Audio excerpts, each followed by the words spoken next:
Let's move on to the second level of preparation. These are things that are going to be a little more difficult to do. Taking everything off takes a whole lot more time than just switching out individual costume pieces. So take a look at your costumes and assess and see what you could possibly do to keep yourself from having to strip all the way down to bare skin. Now, as a dancer, I know that audience members love costume changes. However, I found that they are much less demanding than we are of ourselves. So even though you feel that you need a costume change, that doesn't necessarily mean that you need a total 100% change. Very often, switching out small pieces, say a skirt, a top, a belt, is enough of a change to change the mood for your piece and also make your audience happy. If you're someone who wears gowns, try adding or changing a vest, coat, or sheer poncho. Or perhaps you can add a veil that's elaborately draped and held in place with a hip band. Consider a gown or a bra and belt set in a metallic like gold or silver. These are things that are going to very easily mix and match with other pieces. Now, if gold or silver feels a little bit stale to you, remember that all metallics are considered neutrals. So maybe you would prefer pewter or perhaps rose gold or copper. All of those things are going to work as neutrals. Let's move on to level 3. These ideas are going to take the most pre-planning, but they're also going to help you get the most use out of your costume wardrobe, and they're also going to ensure that all of your future quick changes go a lot quicker and easier.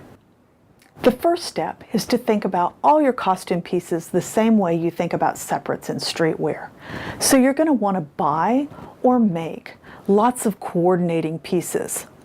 This takes that whole idea of not wanting to strip down to bare skin to the next level, because if you have lots of coordinating pieces that you can mix and match, stripping down becomes totally unnecessary.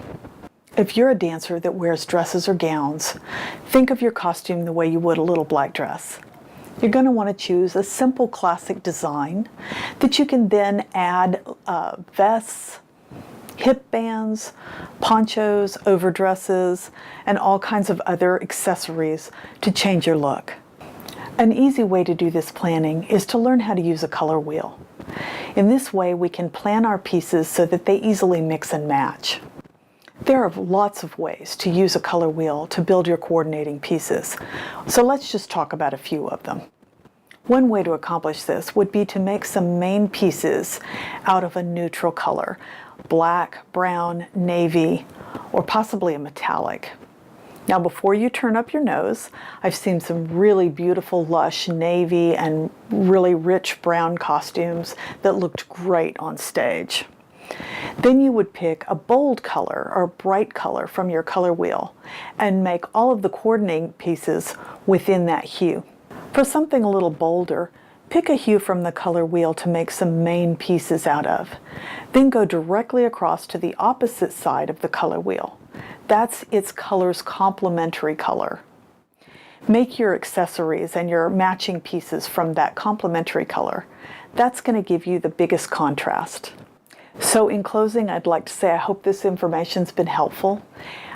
Remember that you may not be able to implement all of these things, but as many as you are able to implement, that's going to make things so much faster and easier for you. Hope to see you in future videos.